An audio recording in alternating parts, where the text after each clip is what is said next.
Salut! Alors, cette semaine, on vous parle de moyens contraceptifs.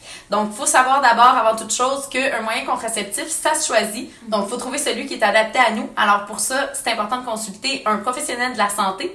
Et puis, il faut savoir aussi qu'il n'y a aucun moyen qui est efficace à 100% à cause, bien sûr, des manipulations humaines. Donc, l'efficacité va dépendre un peu de l'utilisation qu'on en fait.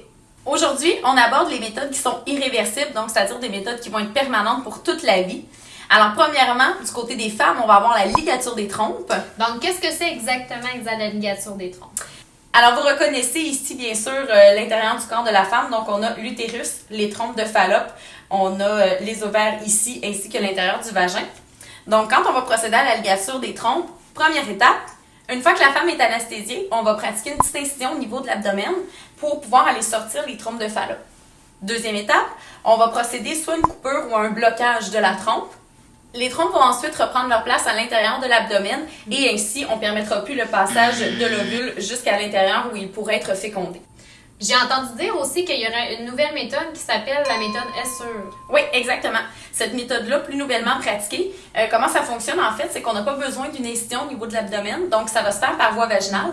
Alors, première étape, une fois que la partie est anesthésiée toujours, on va aller introduire en fait un appareil qu'on appelle un implant. Alors, à l'intérieur du vagin, jusqu'aux trompes de Fallope.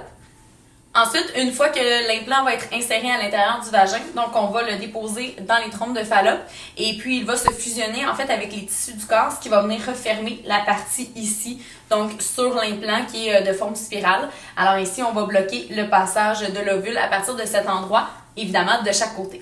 C'est une méthode qui est très efficace, évidemment qui va être pratiquée une seule fois à l'intérieur d'une vie et généralement irréversible. C'est pour ça qu'on les appelle les méthodes irréversibles. La façon que ça occure, c'est que ça empêche en fait le spermatozoïde d'aller rencontrer l'ovule. De cette façon-là, c'est impossible d'avoir une fécondation.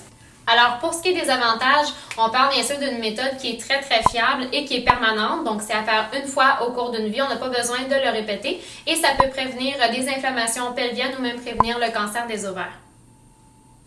Pour ce qui est des désavantages, on parle d'une méthode qui est irréversible, donc c'est une option de non-retour. Comme c'est une chirurgie, il peut y avoir plusieurs complications possibles, entre autres des douleurs au site de l'incision si on a procédé par la méthode de l'incision. Et il peut y avoir des douleurs aussi après la chirurgie, donc on parle d'une légère période de convalescence. On entend beaucoup de choses souvent quand on parle de méthodes comme ça qui sont irréversibles, qui sont assez drastiques. Est-ce que c'est vrai qu'on doit enlever tout l'utérus? Non.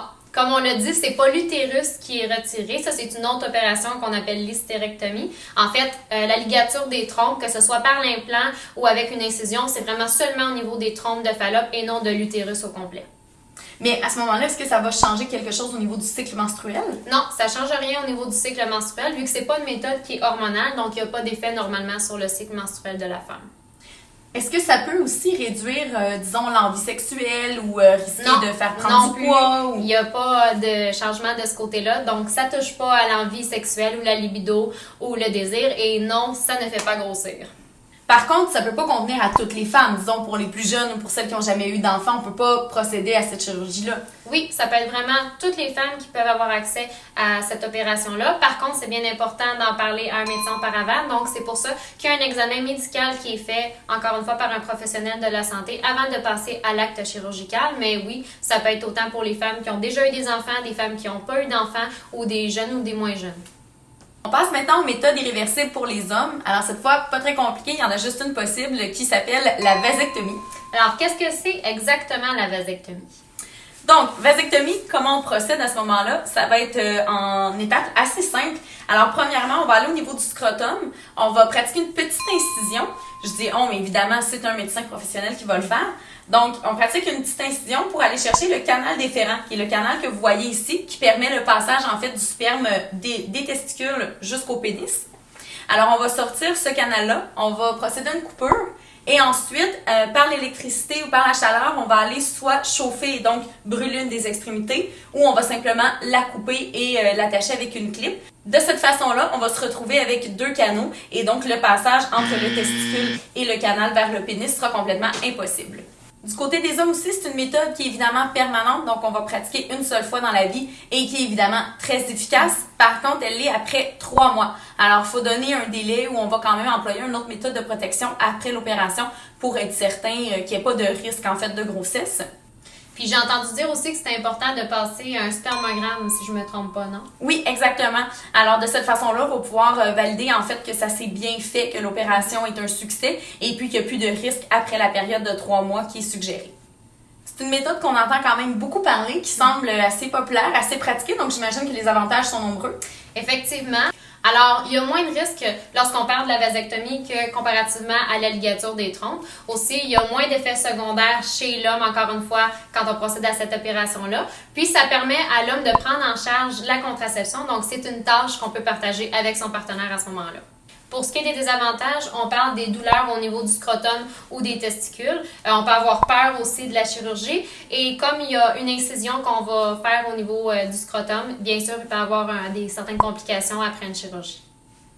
Puis j'ai entendu certains mythes aussi au niveau de la jouissance ou de la sensibilité des testicules. Qu'est-ce qu'il y en est en fait pour ces mythes-là? Ben en fait, au niveau de la jouissance, ça modifie aucunement en fait la capacité d'excitation, la capacité d'orgasme, la capacité de production du sperme également.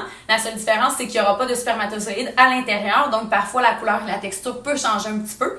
Et puis également, il n'y a pas retrait des testicules, donc ça c'est quelque chose qu'on peut entendre parfois dans les mythes, mais non, ce n'est pas le cas. Les testicules restent bien en place. Encore une fois, c'est une méthode qui peut convenir à tous les hommes.